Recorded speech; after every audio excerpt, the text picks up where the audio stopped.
Convido vocês nesse momento para elevar o pensamento a Deus, a Jesus, agradecendo ao Senhor a oportunidade bendita que nos é dada de, em Teu nome, amado Mestre, recebermos de mais alto o auxílio dos benfeitores, que, utilizando-se do nosso querido companheiro ideal Marcel, passaram a nós, verbalizando o Teu pensamento divino, a Tua vontade.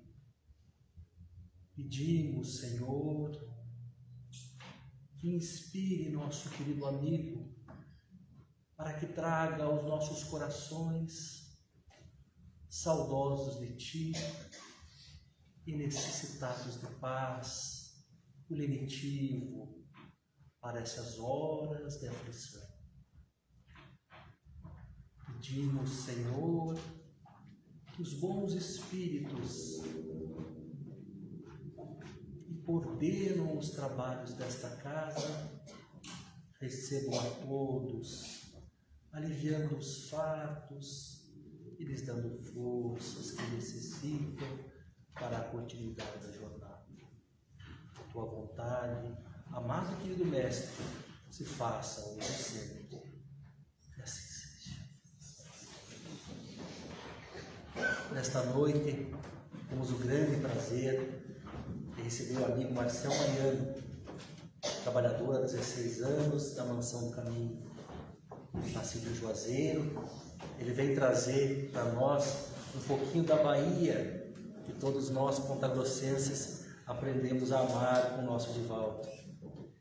Então, meus amigos, eu peço que recebam nesse momento nosso querido Marcel Mariano. Seja bem-vindo, meu amigo.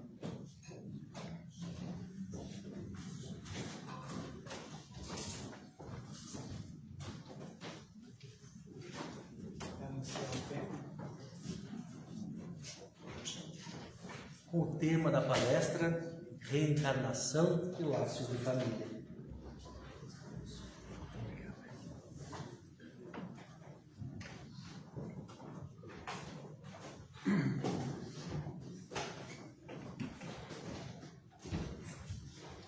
Meus amigos, minhas amigas, caros internautas que nos acompanham pelas páginas digitais do YouTube e do Facebook, suplicamos que Jesus nos mantenha e nos conserve em sua paz. Quem visitar as páginas do primeiro livro mediúnico de Francisco Cândido Xavier, de 1932, não poderá se furtar de ser arrebatado por incontida emoção ao reler as páginas mediúnicas que os vates e os menestréis da poesia brasileira e portuguesa ali grafaram pelo menino pobre e semi-alfabetizado de Pedro Leopoldo.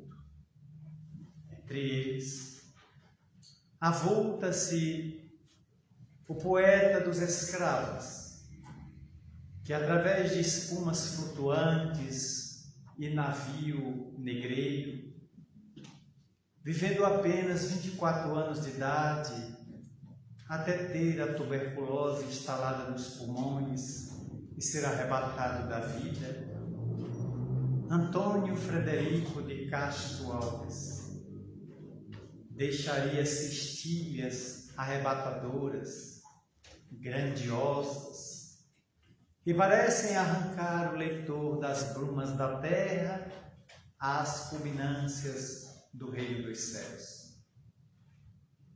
E aproveitando-se da sensibilidade grandiosa de Chico Xavier, nome pelo qual o venerando apóstolo da mediunidade seria oportunamente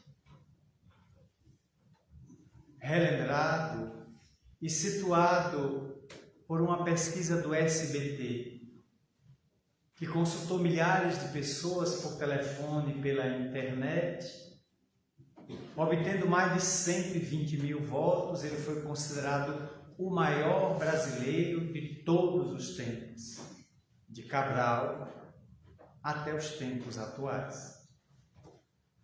E o poeta dirá no primeiro verso: há mistérios peregrinos nos mistérios dos destinos que nos mandam renascer.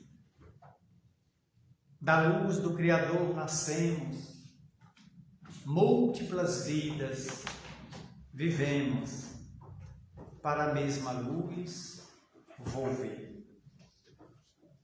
Em um toque genial de poesia, Cecel, seu apelido, Castro Alves colocaria a palingenesia como dinâmica da evolução, ou a pedagogia com que o pai educa seus filhos erráticos que vagueiam nos caudalosos rios da evolução. Sempre que a defesa intransigente da unicidade das vidas se apresentam em vozes ditas autorizadas, seria oportuno que os indivíduos, exercendo o senso crítico, pudessem refletir o que faria um homem e uma mulher num prazo de 100 anos. Teria condições de, em apenas um século, libertar-se dos vícios, dos erros, das defecções e dos lepromas morais? Quanto tempo passa o indivíduo lutando contra os arrastamentos perniciosos, as más inclinações?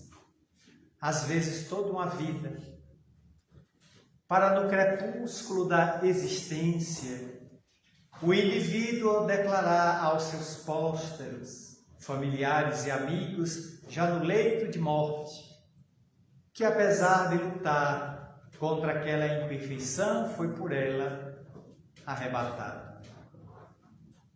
Oportunamente, numa cidade do Nordeste, capital, quando encerramos um seminário em um auditório lotado e saíram com os anfitriões direto para o aeroporto, porque não havia tempo hábil sequer para o almoço, eis que um homem segurou em nosso braço de maneira pouco gentil e perguntou-me a queima-roupa se eu tinha 1 minuto para ouvi-lo. E eu disse que tinha até 2. E no meio do salão, ele me perguntou: eu moro numa cidade do interior desse nosso estado, uma grande cidade, e venho à capital 2 vezes por mês para quimioterapia. O meu diagnóstico é de um câncer agressivo, raro e com metástase que começou nos pulmões e vem se espalhando para os órgãos vizinhos. Eu gostaria de saber se o Espiritismo tem cura para as problemáticas dos meus alvéolos devorados pela insidiosa moléstia. Enquanto o homem falava, percebi-lhe os dentes escuros e o hálito forte do tabaco, da nicotina, do alcatrão e das 4.700 substâncias cancerígenas existentes e já identificadas no cigarro comum. Procurei ocultar ou disfarçar o certo mal-estar daquele hálito, que cigarro não cheira, cigarro fede. Procurei e perguntei a ele uma outra questão: e se o Espiritismo tiver cura? Pergunto eu: o senhor fuma? Eu fumo 2 cigarros, 2 maços de cigarro por dia. Confirmado que era tabagista. E se o Espiritismo tiver cura, o senhor estaria disposto a abandonar o cigarro para tentar uma nova vida saudável? Ele foi taxativo e muito franco, sem ser de Valdo. Não, eu quero um pulmão novo para continuar fumando. Olhou para mim e disse: o senhor tem algo para me dizer? Tenho. Boa tarde, muita paz. O deixei porque ele já tinha lavrado um veredito contra ele mesmo. E gastar saliva não é muito do meu feitio baiano. Sou muito econômico nas palavras. Dialogo. Mas quando observo que a pessoa já definiu-se ou armou-se, por que insistir no pugilato? Por que insistir numa pugna que pode romper uma amizade? Que pode levar 2 irmãos a anatematizarem-se reciprocamente? Em outro momento, em Salvador, uma amiga de muitos anos: você aceitaria um convite para discutir com meu pastor evangélico sobre reencarnação? E eu disse a ela: Deus me livre. Você acha que eu vou perder meu tempo, minha saliva, meu fosfato para discutir com uma pessoa que já vai armada para não aceitar? Porque quem não pode combater argumentos ataca o argumentador. E toda pessoa que ataca o idealista e não discute ideias é um pigmeu moral. É uma pessoa sem escrúpulo, sem ética. E não será nós que vamos gastar o nosso tempo com pessoas vis. Como diria Charles Robert Darwin, o pai da antropologia, o grande pesquisador britânico, que gastou 30 anos de sua existência viajando pelo mundo, pesquisando fósseis, esteve no Brasil a bordo do navio Beagle, passou em Salvador e deixou no seu diário que detestou os baianos, porque ao trafegar pelas ruas de Salvador daquele século, primeira metade do século XIX, estava vendo as festas que hoje culminaram no Carnaval e que oriundo da cultura portuguesa.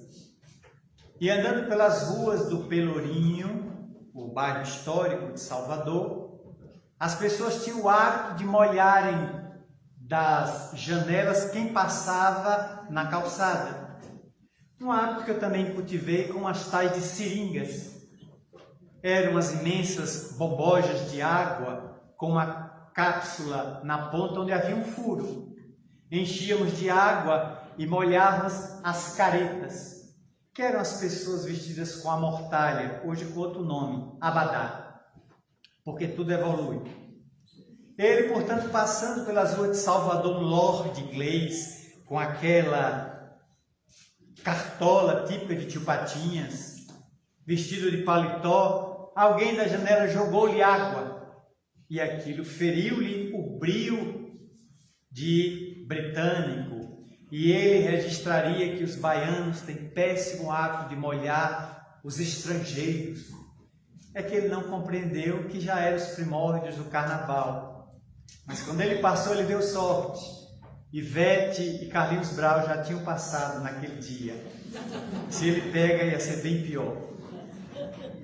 Por isso mesmo, ele afirmou de maneira muito convicta que a questão da evolução das espécies não admite crer ou não crer. Não é essa a questão.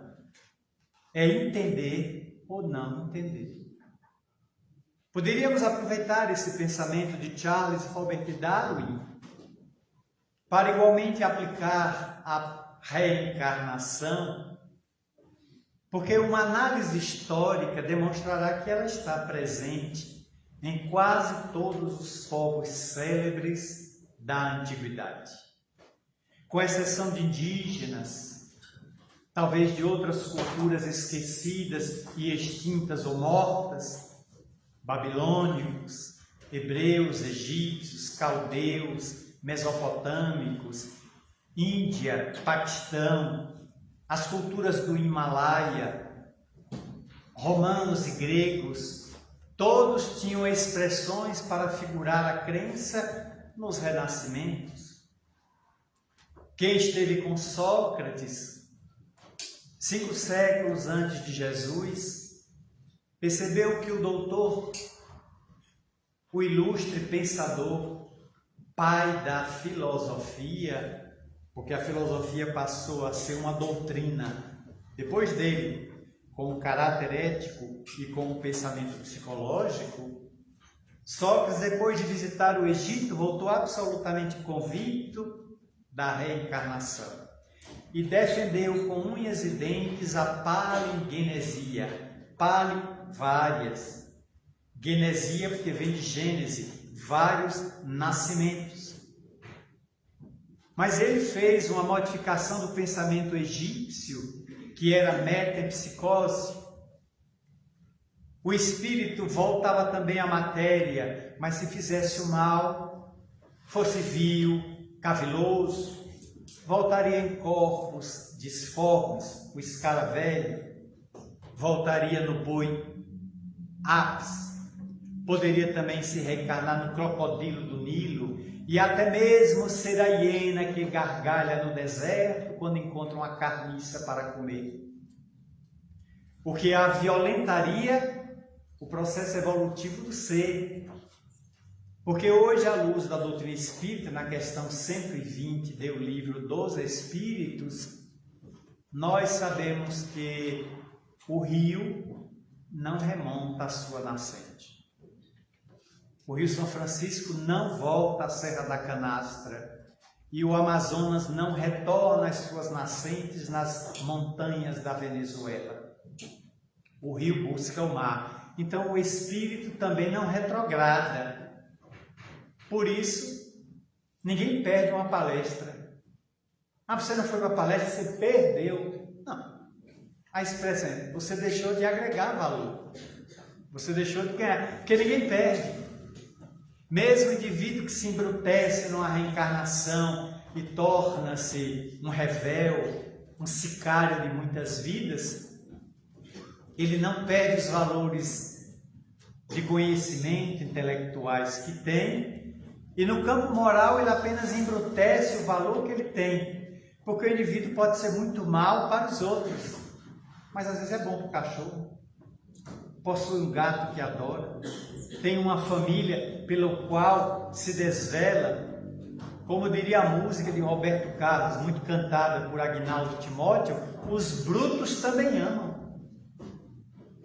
Portanto, o indivíduo tem algum tipo de nobreza para com pessoas próximas, mas é profundamente violento para com outras pessoas. Então, dentro dele há uma centelha de amor, apenas mal trabalhada, mal lapidada, e que sofreu algum tipo de revés, de moto próprio, ou por estímulos do poder, do narcisismo, do sexo, do campo financeiro, que leva ao indivíduo ao destrambelhamento, mas nunca perde os valores que já adquiriu.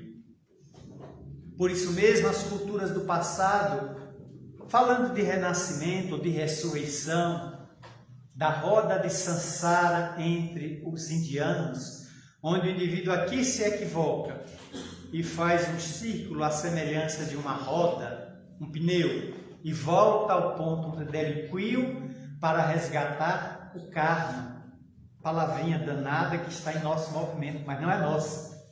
Olha, seu karma é muito pesado, mas isso não está na codificação. Karma é uma expressão do esoterismo oriental e pode ser positivo ou negativo, construtivo ou destrutivo, porque ter riqueza também é karma. Coitado de quem ganhar a Mega Sena esse ano, no dia 31 de dezembro. previsto para 500 milhões de reais, meio bilhão.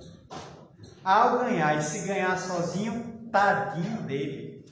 Quantos problemas vai ter a partir daí? Se abrir o bico, morre. Se ficar calado, pega depressão. Porque vai ter que engolir aquela verdade, porque se contar para todo mundo, até parente desencarnado vai aparecer pedindo emprestado. Tem que calar. Calado vai ter que engolir. Louco para contar à mulher, ao marido, ao vizinho, ao amigo, ao centro e saber do peso da confissão. Se aparecer, se ontem tinha uma carroça e agora adquiriu uma Lamborghini, todo mundo vai dizer, olha ali o ganhador. Vai se autodenunciar. Então não vai resolver o problema, porque o excesso de dinheiro traz muito problema. É uma outra visão, resolve problemas financeiros, mas carrega muitas dificuldades no campo emocional se o indivíduo não souber lidar com a riqueza, com a pobreza, karma, a doença, mas a saúde também é um karma. Quem é saudável deve trabalhar. E o indivíduo que gostaria de ser vampiro da família, zumbi da sociedade, cheio de saúde, as pessoas que Jesus curou, qual o problema agora delas? Curado, se era cego, se era um mendigo, se era um aleijado. Naturalmente, quem dava antes esmola vai dizer, eu vi a hora que o Cristo te curou. Você não vai me dar esmola? Vou não. Só digo para você, vá trabalhar, vagabundo. Você pedia e a gente dava. Agora você vai trabalhar, porque você está sadio. Vai pegar uma enxada, vai carpir no campo, vai colher trigo, vai pescar, vai para o lago de Tiberíades pescar. Você agora pode trabalhar. Então muita gente gostaria de não ficar saudável, porque doente é ótimo.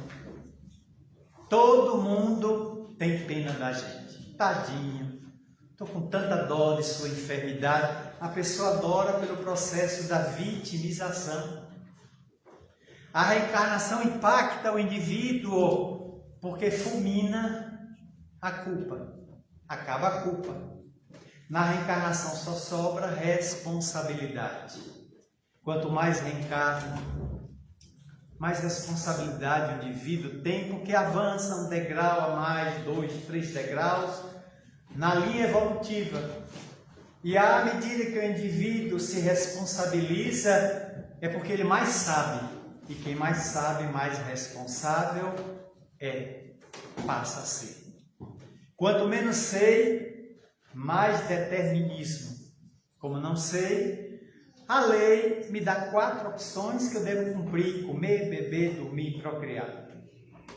À medida que eu progrido, como, bebo, durmo, procrio, mas sirvo, perdoo, passo, calo, colaboro, apresento o sentimento da gratidão e outros valores passam a exornar-me a personalidade em trânsito dos baixios da terra para as culminâncias do infinito. Por isso as sociedades que defenderam a encarnação como a grega falavam do indivíduo estar sempre crescendo, sempre se harmonizando com a divindade, compreendendo os mecanismos das leis divinas que agem sobre os indivíduos na Terra. E é ancestral. A Índia já falava da reencarnação há milhares de anos, desde o Bhagavad Gita, do Mahabharata, do pensamento de Buda, que a defendia como processo de sublimação da alma. A ressurreição entre os judeus, em que muita gente se avora em imaginar que o mesmo indivíduo que pereceu com o corpo vai surgir com o mesmo corpo. Elias teria sido arrebatado num carro de fogo com o corpo que tinha. Então ele entrou no reino dos céus com tudo que tinha: intestino, fígado, baço, rim, coração. A matéria da terra foi levada para o reino dos céus. difícil compreender que aquele Elias que às margens do rio Quinzon ceifaria 450 adoradores do deus Baal, Moloque, adoradores do bezerro de ouro, mais tarde teria várias reencarnações, culminando com a de João o Batista, oferecendo a própria cabeça em holocausto quando Herodíades solicitou a Herodes que decapitasse, e sua cabeça veio numa bandeja de prata. Ali a culminância de um resgate do genocídio cometido às margens do Quizon. Mas era profeta. É que naqueles dias Deus trabalhava com o seguinte parâmetro: ruim com ele, pior sem ele. O vaso é ruim, mas só tem esse, vai esse mesmo. Então naqueles dias a divindade se valia de vasos imperfeitos. Moisés matou um guarda do faraó, era um homem violento. Só leu Deuteronômio e outros capítulos dos 5 primeiros livros para ver o quanto Moisés foi rígido com a lei, implacável, baixando, inclusive proibindo a mediunidade no capítulo 18 do Deuteronômio, por constatar que a mediunidade era praticada entre seu povo para atender interesses rasteiros. Ele resolveu proibir. Mas mais tarde, o rei Saul, necessitando saber de uma profecia acerca da luta contra os filisteus, não tergiversou em perguntar a um guarda do palácio: onde é que eu acho uma pitonisa que possa me dar a verdade sobre a luta contra os filisteus?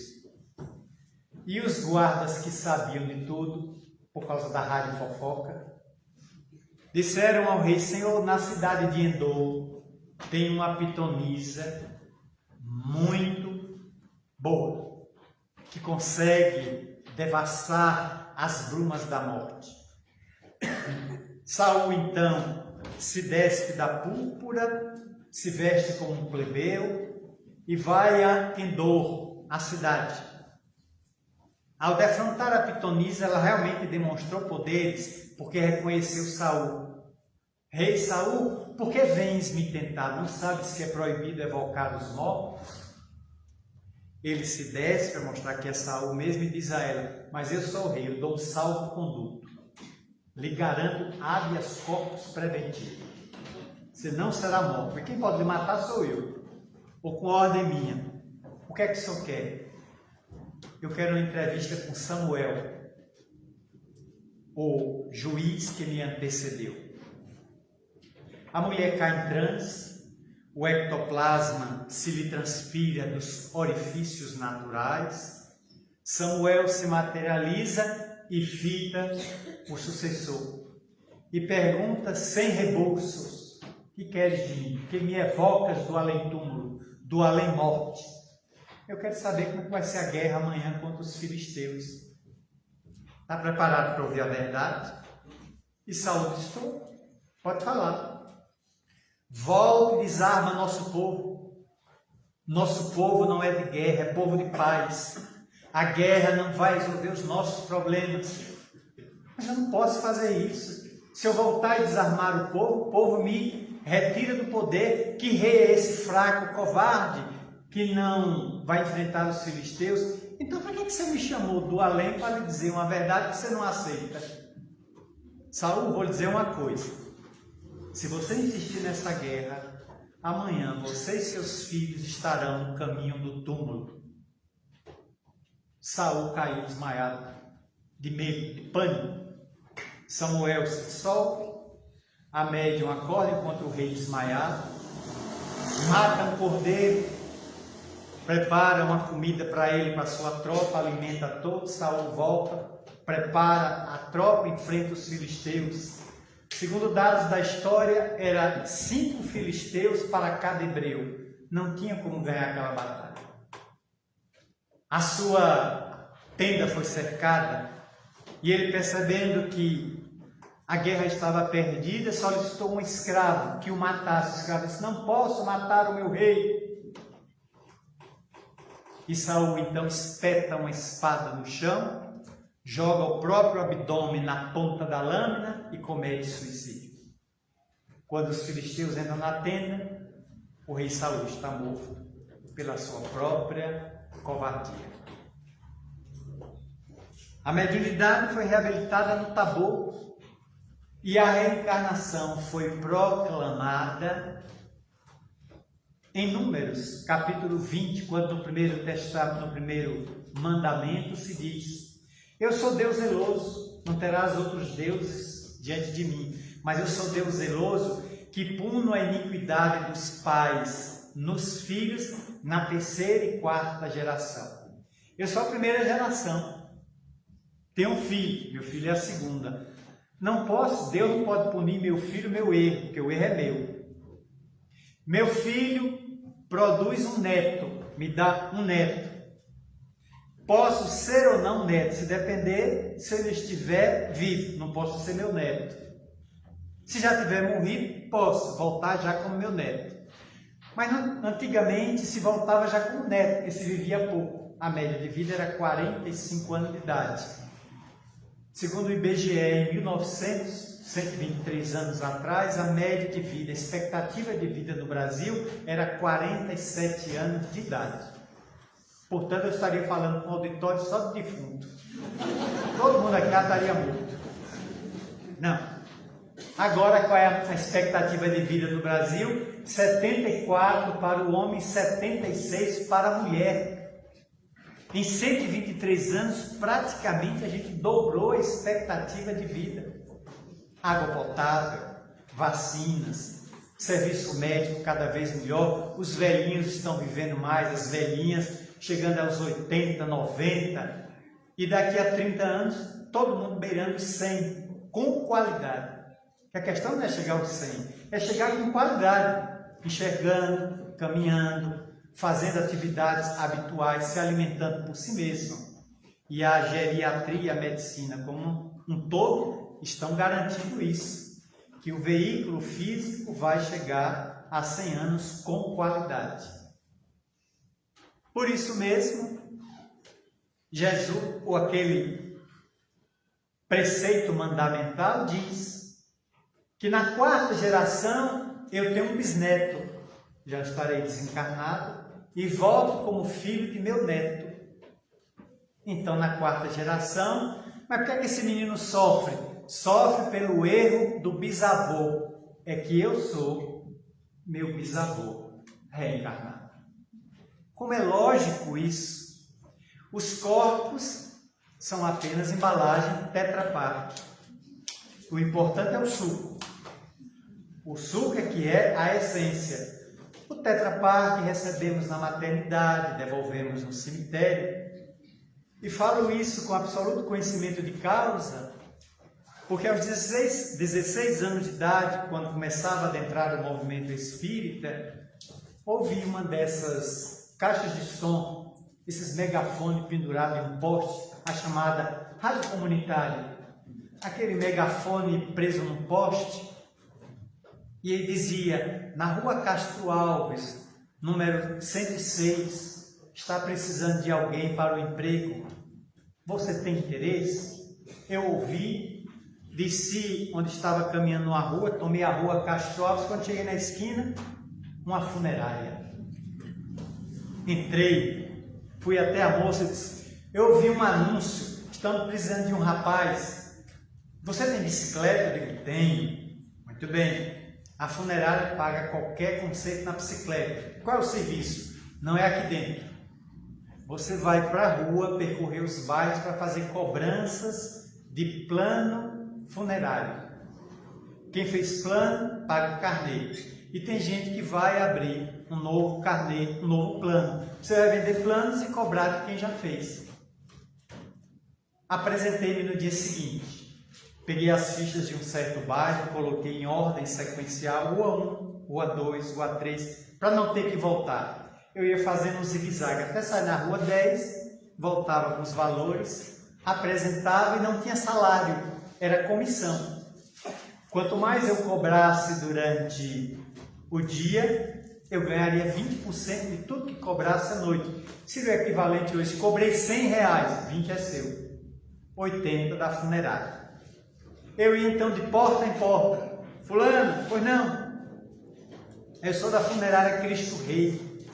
A senhora fez um plano. Pois não, vou pegar aqui. Ah, estou sem dinheiro hoje, volte amanhã. Eu marcava, uns pagavam, outros adiavam, e eu marcava o dia de retornar.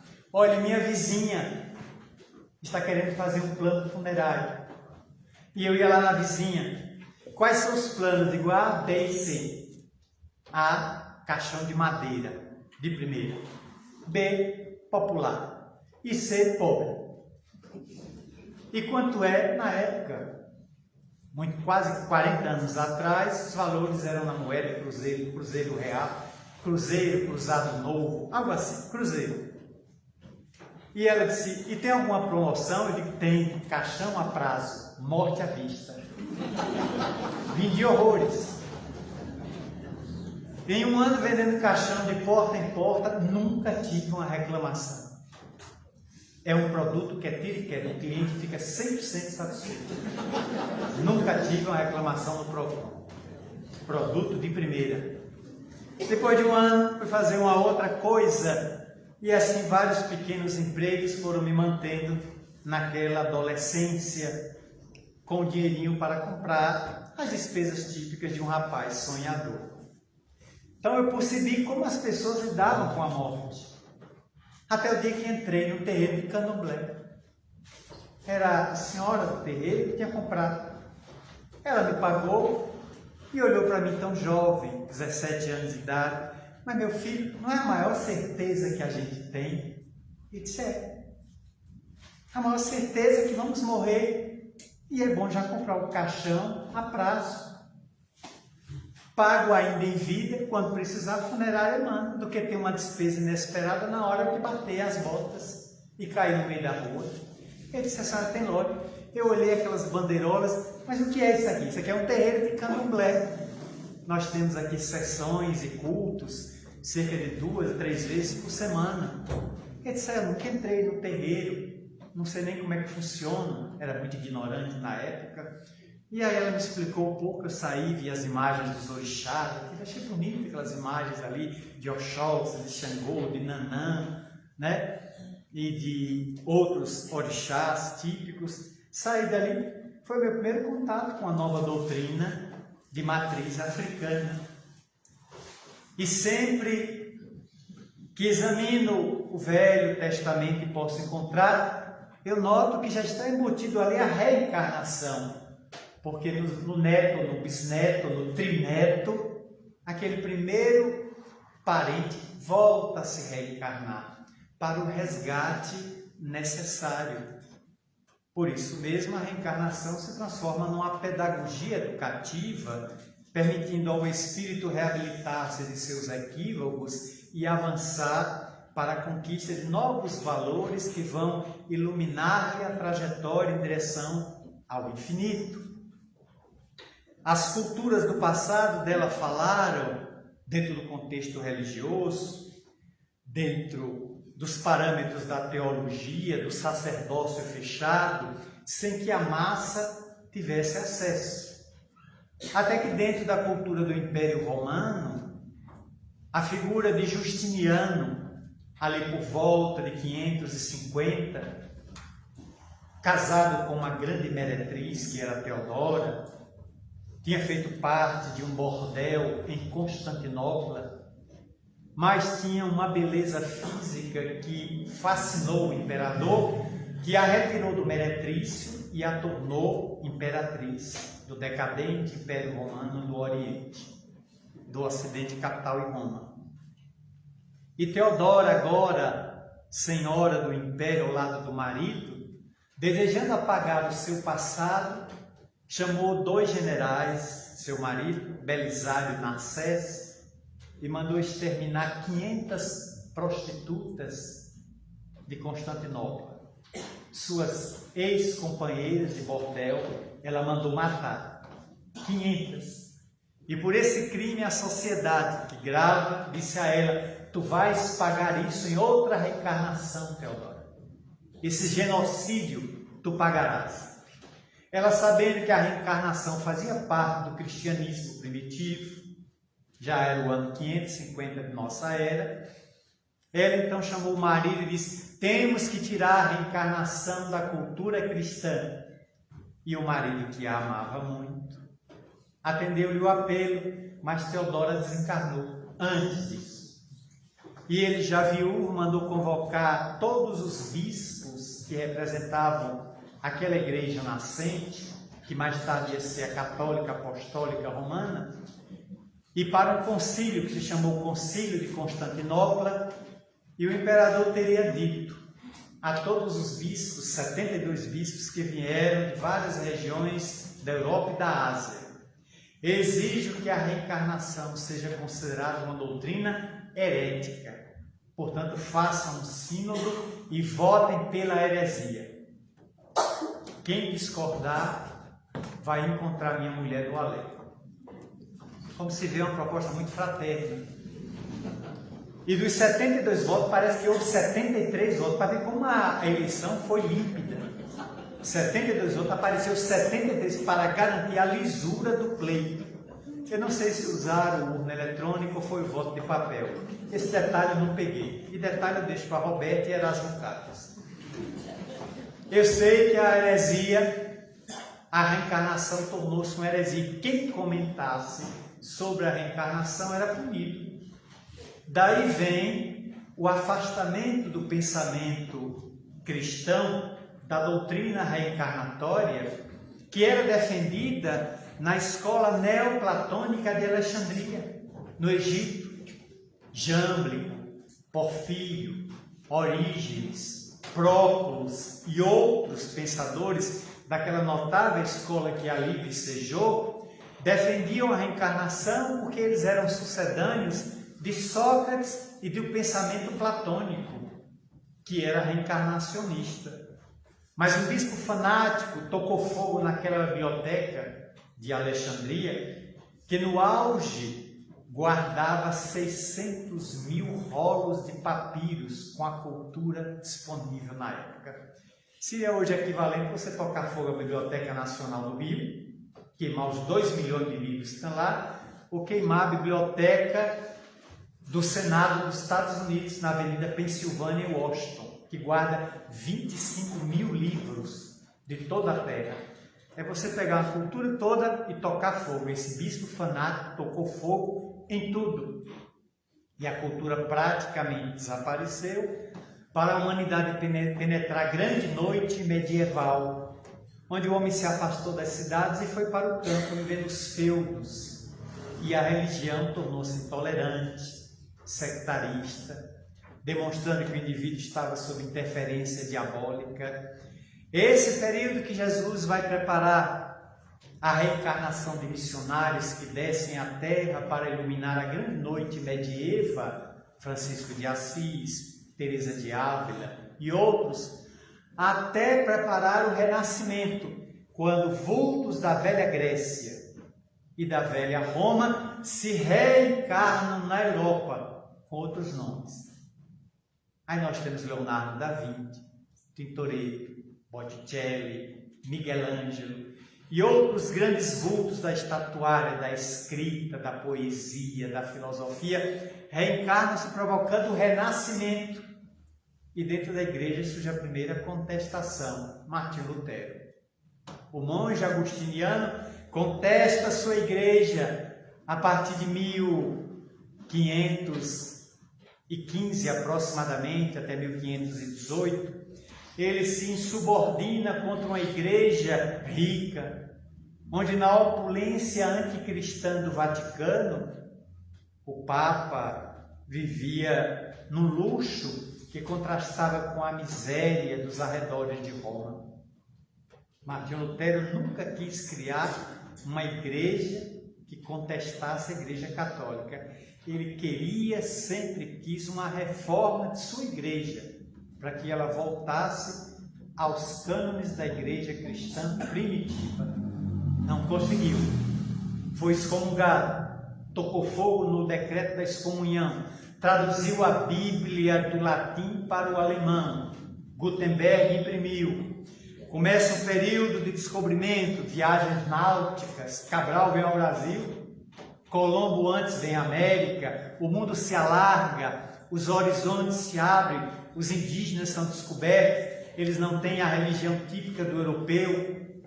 Não seja de estranhar que a primeira coisa que Cabral fez em Porto Seguro, na Coroa Vermelha, foi erguer um altar para que Frei Soares de Coimbra rezasse uma missa, e os índios tudo assistindo sem entender nada. Mas que culto é esse? E aquele homem erguendo a hóstia, tomado de unção, de ardor religioso, e os índios respeitosamente assistindo, porque não fazia parte de sua cultura. A cultura indígena na área religiosa é bem diferente. Eles assistiram. Posteriormente, as viagens para o Brasil, as viagens colonizadoras, exploratórias, Martim Afonso de Souza, a chegada de Manuel da Nóbrega em 1549, a chegada em 1553 de José de Anchieta, o apóstolo do Brasil. Os dois missionários que vêm para aprender o tupi-guarani, as línguas, e ensinar os indígenas o caminho para Deus. Vale a pena ler uma obra de Érico Veríssimo, retratando a beleza da história do Brasil na mente genial deste escritor do Rio Grande do Sul, As Aventuras de Tibiquera. O índio que sobreviveu, que nasceu quando Cabral chegou ao Brasil, mas dotado da imortalidade do corpo, ele atravessa 500 anos de história. E ele se apaixonou por José de Anchieta, porque foi o homem que arrancou dele o medo. O medo do demônio, o medo de Satanás e dos bichos do mato.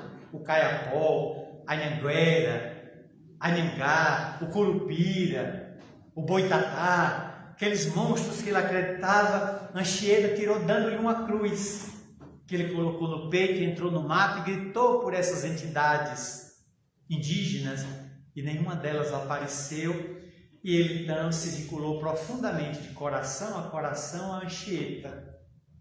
O último capítulo do livro é emocionante. Tibiquera está num apartamento no 8º andar, na praia de Copacabana, no Rio. É 1932. Agora, aquele índio que sobreviveu, vivendo 500 anos, parece a saga de John McCloud em Highlander, com Christopher Lambert. Eu não esqueci. Assisti a série toda. Eis que ele está datilografando seus textos, quando ele vai até a janela e olha para a praia de Copacabana, 1932. E ele vê alguém de preto, de batina, com uma ferramenta de madeira na mão, digamos uma bengala, escrevendo na areia. Ele volta àqueles dias de Perogue no Rio, em que Anchieta escrevia poemas à Virgem Maria na areia da praia. Ele então desce 8 andares, correndo de paletó e gravata, atravessa o asfalto, vai até a areia. Os banhistas riem daquele homem de gravata e paletó numa praia. Ele se dirige para o banhista. Quando olha, é só um banhista de sunga preta, segurando um cabo de vassoura para colocar um quebra-sol. E ele então gagueja: desculpe, eu pensei que era Anchieta. O homem ri e Tibiquera volta para terminar esse livro que me emocionou. E até hoje, quando leio e releio, sinto a emoção de alguém que atravessou a história do Brasil, de certa maneira, reencarnando-se. Porque no capítulo 3 deste livro, Tibiquera narra: um dia o pajé me chamou à sua taba. Entrei, encontrei o pajé sentado meditando. Ele abriu os olhos. Tibiquera, qual é o maior dom da vida? Respondi sem pestanejar: a coragem. O pajé Rio não tinha um dente desdentado. O pajé Rio, Tibiquera é inocente e é ingênuo. Tibiquera, de que adianta ter coragem? E a onça urra no mato e Tibiquera tá velho e não pode empunhar mais o tacape e a zarabatana, a flecha e o arco para matar a onça. Tem a guerra e Tibiquera tá velho, cansado, não pode mais enfrentar o inimigo. Pajé, tu que conversas com os deuses, o grande Atumes, dai-me um elixir para que eu possa permanecer eternamente jovem. Tibiquera, escuta o velho pajé.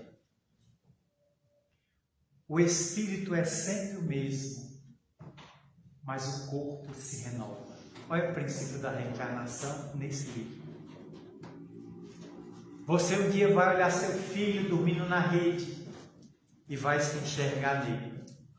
Seu filho será sua continuidade e mais tarde você voltará por seu filho para continuar Tibiquera. O maior dom da vida é a mocidade, Tibiquera.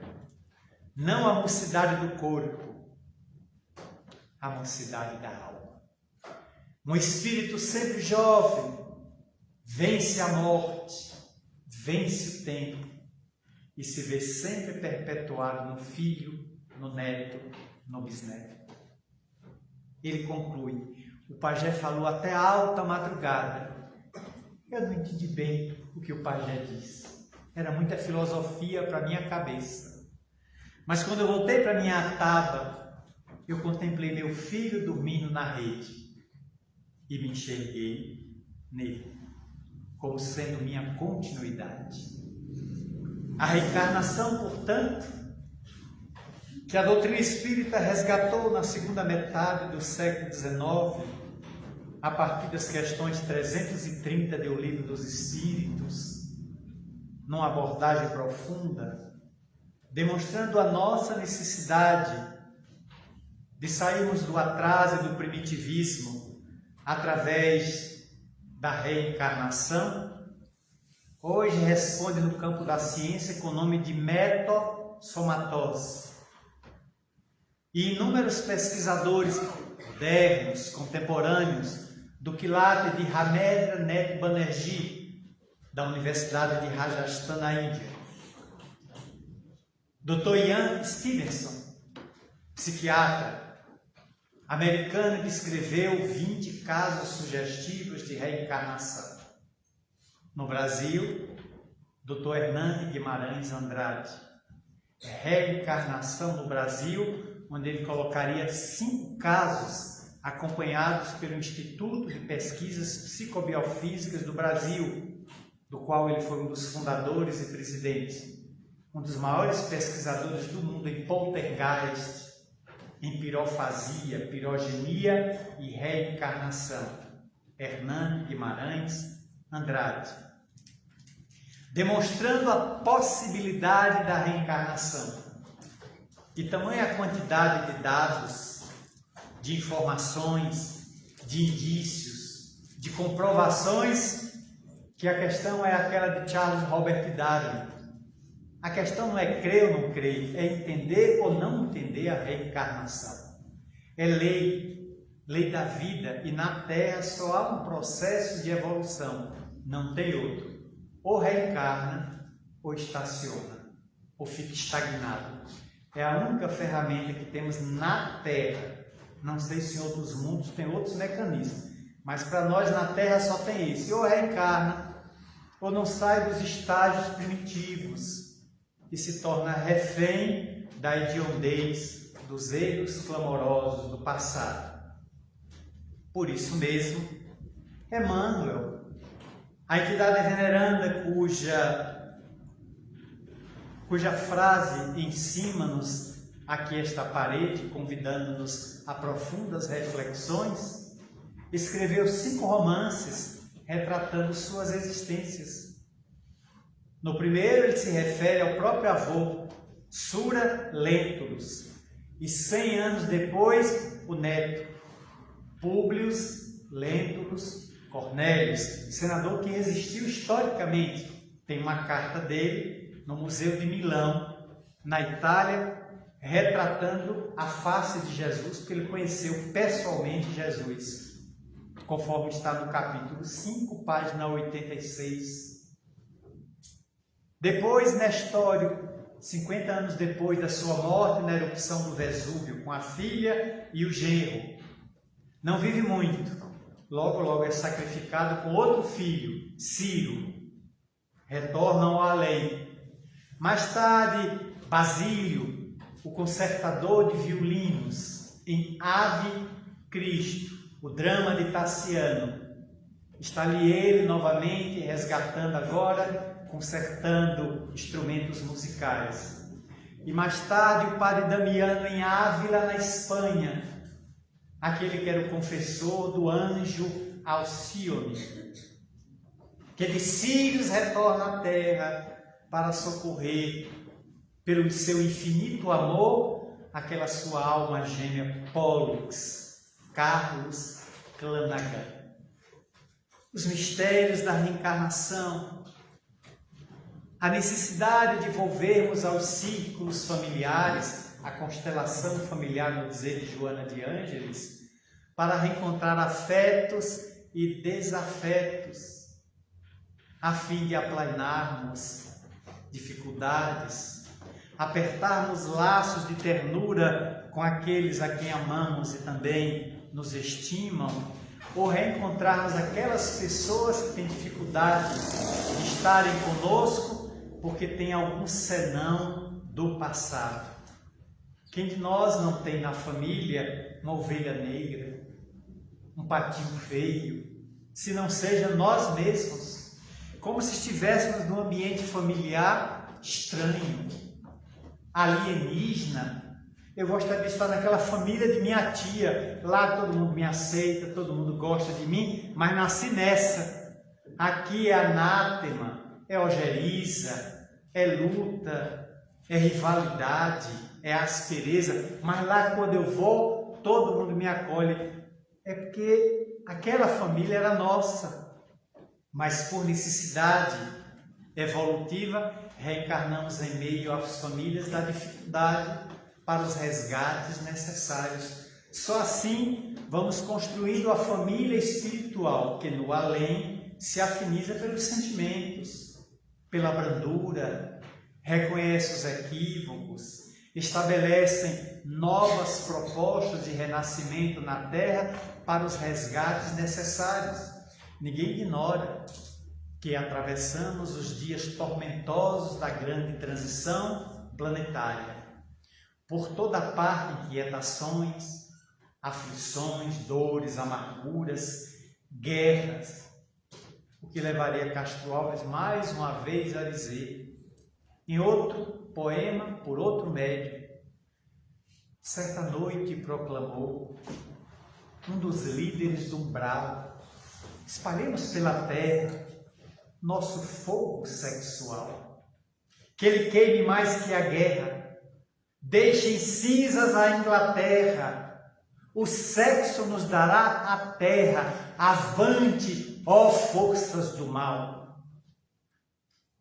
E um exército poderoso, de espíritos sensuais, invadiu toda a terra, desde os campos às capitais, e com grandes lutas cruas, invadiu praças e ruas, até hoje andam nuas alemães angelicais.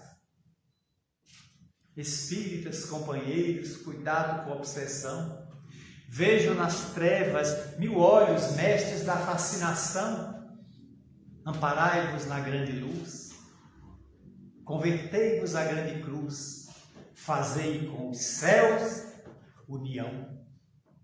É o apelo, de modo que as reencarnações compulsórias, expiatórias, na Terra se multiplicam nesses dias de crise, de dores e de amarguras, onde o berço devolve às planícies materiais os equivocados mas milhares de espíritos nobres estão mergulhando no coro para o desiderato da iluminação.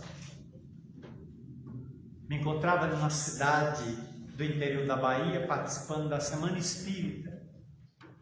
Naquela ocasião, abri a Semana Espírita falando de Nosso Lar, a Cidade e o Livro.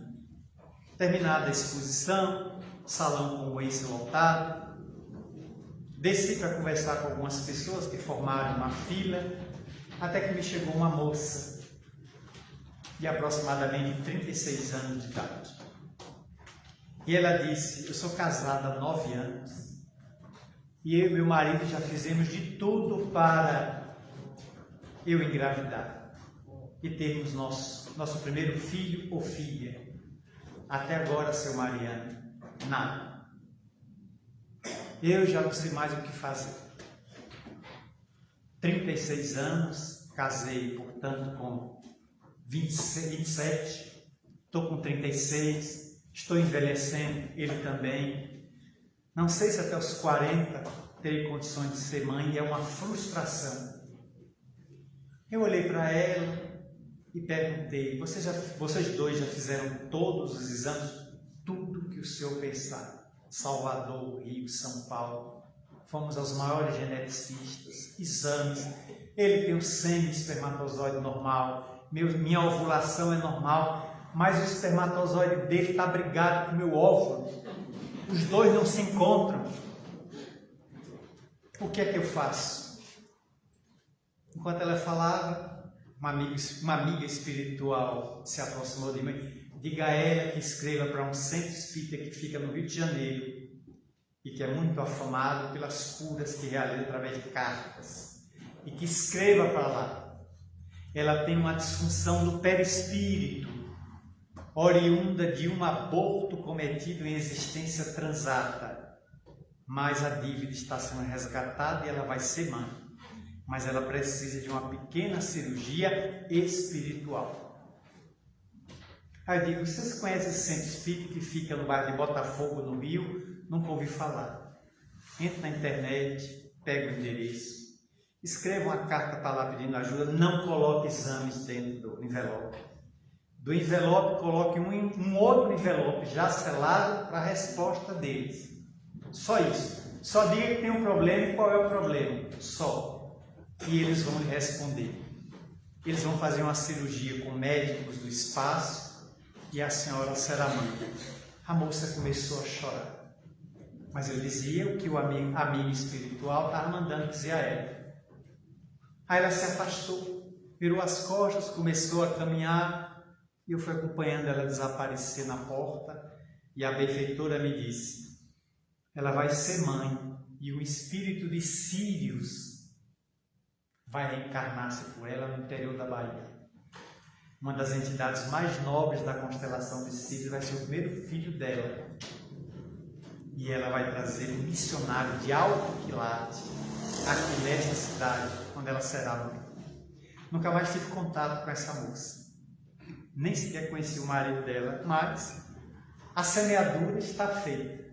Se ela fez o que tinha que se fazer, o alto sempre faz a sua parte, proporcionando que a reencarnação se dê aqui na Terra, voltando ao nosso contato, ao nosso convívio. Portanto, não devemos temer a reencarnação, mas sim defendê-la, apresentar os seus argumentos, compreender as diferenças dentro de casa, acolher aqueles que têm maior dificuldade de atravessarem. Como na Mansão do Caminho, há uns 8 anos atrás, recebemos Cláudio Vieira, Claudinho. Talvez ninguém saiba quem é. O único homem no mundo, o único, que tem a cabeça nas costas. A cabeça dele é virada e ele vê a gente ao contrário. A cabeça dele é nas costas. O pescoço é totalmente arqueado para trás. Ele é da terra de minha mãe, Monte Santo, interior da Bahia. Bacharel em Ciências Contábeis pela Universidade Federal de Feira de Santana. Não poder manipular as mãos, que as mãos dele são atrofiadas, ele usa a boca, onde prende uma caneta. E com a caneta presa na boca, ele autografa livros, ele mexe no computador, ele faz ligações telefônicas e vive de fazer imposto de renda. Todo início de ano ele pega imposto de renda de todo mundo daquela região ali, Monte Santo, Euclides da Cunha e outras cidades próximas, Nordestina, Queimada, até Serrinha, migram para lá e ele faz imposto de renda. E dessa renda ele comprou uma casa para a mãe, comprou a casa dele, já esteve com 2 papas, o atual e Bento XVI no Vaticano, e os papas fizeram questão de receber. A NASA mandou uma equipe de médicos a Monte Santo, a NASA, e os médicos, levando ele para os Estados Unidos, tentariam uma cirurgia para reajustar. Ele negou-se. Não, pode deixar assim, eu vivo muito bem com essa cabeça nas costas. A mãe toma conta dele. E um amigo que é primo abdicou da vida para andar com ele para cima e para baixo, carregando ele no ombro. O primo é bem forte. Carrega ele para tudo quanto é lugar, dentro do avião, todo lugar vai com esse primo que se dedicou a ele, uma verdadeira alma gêmea de Claudinho. Pois ele foi na mansão. Naquela terça-feira não se falava outra coisa, porque Divaldo no sábado, só é terça, vamos receber Claudinho, virá de Monte Santo, autografar o livro dele, escrito por uma jornalista, na terça, mas era tanta gente na mansão, a partir das 6 da tarde, que o auditório ficou tão lotado que eu vi 4 espíritos desencarnados voltar da porta porque não tinha vaga. Claudinho foi levado até lá ao palco como esse, uma altura mais ou menos dessa, de madeira, se colocou ali, Divaldo abriu, falou, deu a palavra a ele foi para a beirada do palco, aquela cabeça voltada ao contrário, pelas costas, e ele fez uma palestra, uma voz perfeita, de locutor de jornal nacional. Fez uma exposição, falou um pouco da vida dele, não é palestra, exposição da vida dele, que ele era um homem feliz. Depois foi ali colocado na cadeira, e Divaldo, tomando a palavra, disse: talvez muita gente aqui imagine que Claudinho é um devedor do passado. Alguém que tomou a espada e decapitou muita gente nas cruzadas, matou na guerra dos 30 anos, dos 100. Nada disso. Os bons espíritos me revelaram que Claudinho é um missionário que pediu este corpo disforme para nos ensinar que é possível superar limitações e ser útil à sociedade. Eu só não desencarnei na hora porque eu tinha que contar isso a vocês. Esqueci na hora de morrer. Deus, eu estava pensando justamente que o homem, esse é devedor. Nome no Serasa, no SPC, deve ao Banco da Providência Divina. Que nada, o homem é missionário, veio ensinar resignação. Quem tiver seu corpo perfeito, há tanta gente mutilada, tanta gente se arrastando em dificuldades muito maiores e muitas vezes alegre. Porque reconhece que está intimamente resgatando alguma coisa do passado ou exemplificando fé, persistência, simplicidade, tenacidade de superar as limitações para atingir uma meta, levar a humanidade a ter mais confiança nos seus próprios valores. Eis porque reencarnação e família, família e reencarnação estão profundamente imbricadas, porque é no cadinho doméstico e as famílias que os espíritos se emboscam na matéria para o retorno às lides, para os atritos, para os reencontros, os desencontros, os amargos reencontros, as almas gêmeas, porque tem muita gente atrás de sua alma gêmea e tem muita gente achando sua algema para gemer junto, que é outra coisa.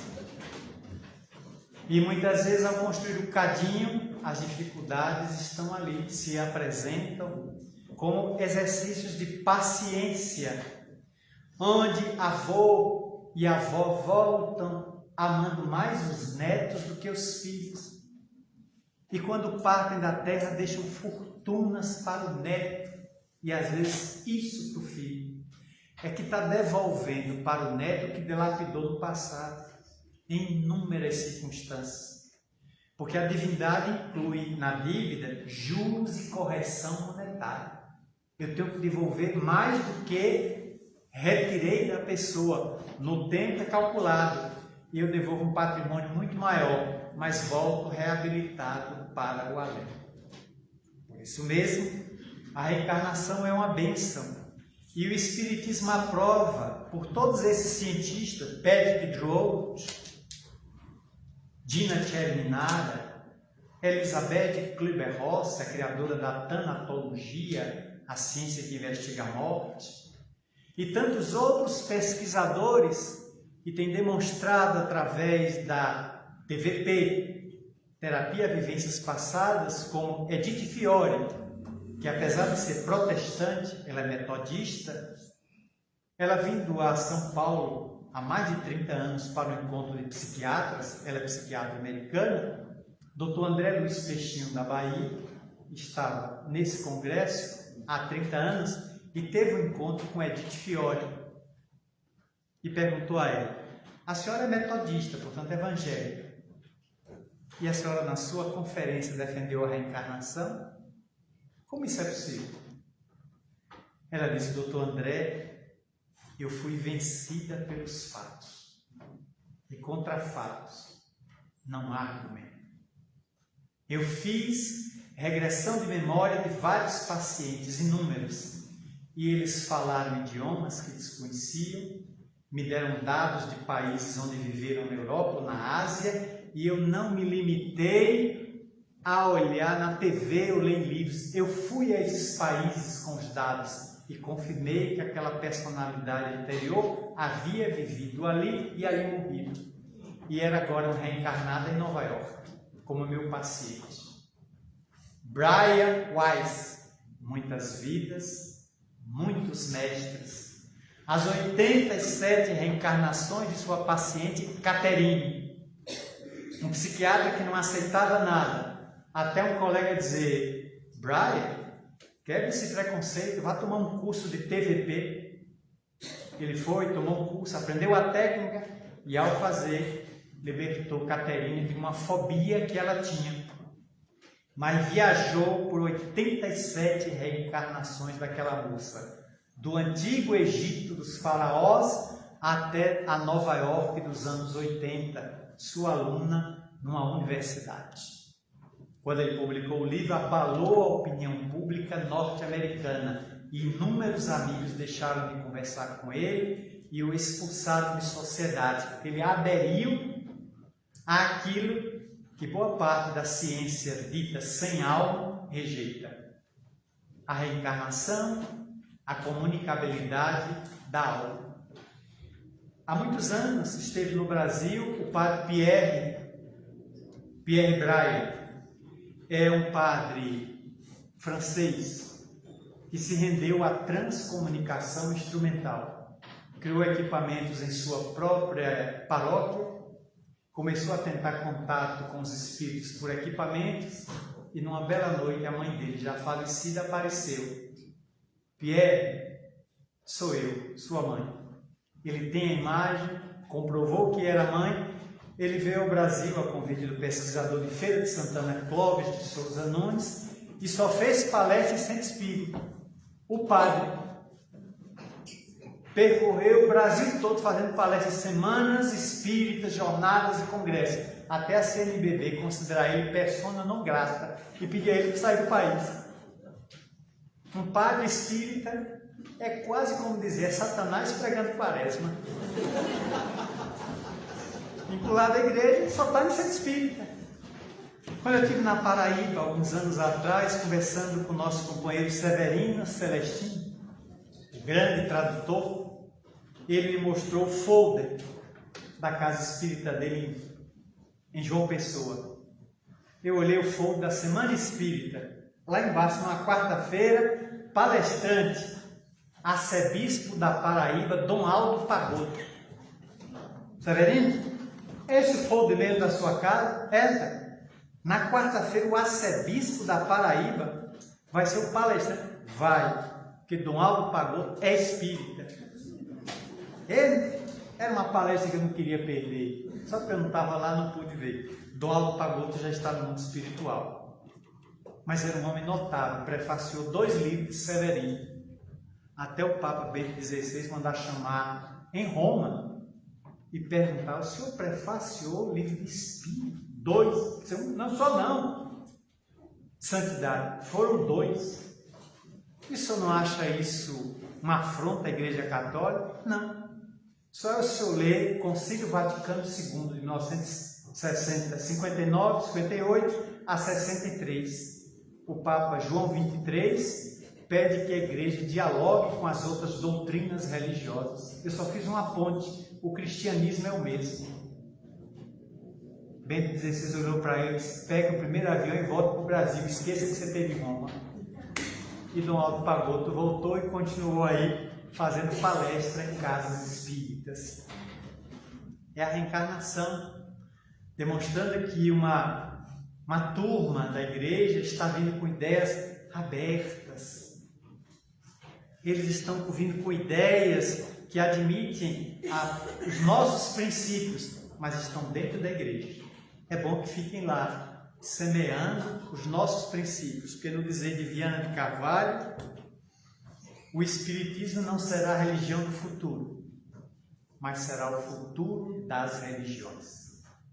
Quem não absorver a ideia da reencarnação e colocar ela na biologia, reencarnação na ciência médica, no direito e em todas as ciências para permitir esse alejamento, essas ciências e doutrinas não vão conseguir sobreviver, porque vai lhes faltar lastro, sedimentação, comprovação das teses. Portanto, hosanas à doutrina espírita, ao pensamento que o codificador trouxe à Terra, inaugurando a Era Nova, onde podemos dizer: louvado sejas, Senhor, na glória do lar celeste, pelos bens que nos trouxeste no Evangelho Redentor, na tarefa renovada que o teu olhar nos consente. De espíritos reverentes clamamos por teu amor. Pobres, miseráveis cegos que fugimos dessa luz que nos elevas, nossa oração rasga, rompe as trevas, escuta-nos, Mestre, vem. Retifica-nos o passo nessa estrada corrigida, sustentando-nos a vida na força do eterno bem.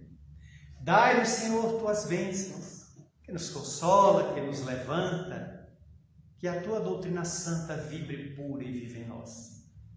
Ampara-nos a esperança, socorre-nos a pobreza, liberta nossa alma presa do erro e da imperfeição. Mestre excelso da verdade, hoje e sempre em toda parte, ensina-nos a guardar-te no tempo augusto, venerando e sacrossanto do próprio coração. Muito obrigado a todos.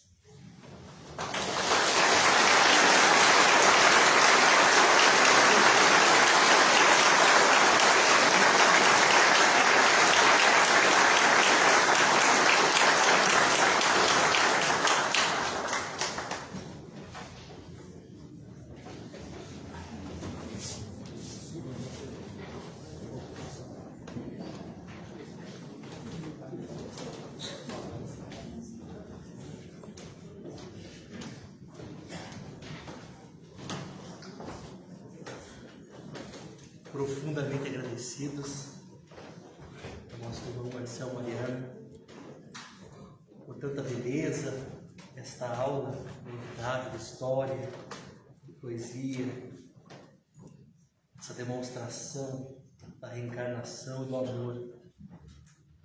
Fica nosso convite estendido, Marcel, para que retorne agora todos os anos. Agora você tem um compromisso conosco. Agradecemos profundamente todos os presentes, aos nossos amigos da CIFAM, ao presidente, que querido amigo Armando, por nos receber em sua casa. E agradecemos profundamente a Jesus pela oportunidade desse encontro, pela oportunidade de aprendermos, alimentarmos a nossa mente e o nosso coração. Despedimos-nos assim de todos vocês, desejando paz ao retorno aos seus lares. Que Jesus os abençoe hoje e sempre. Com Deus.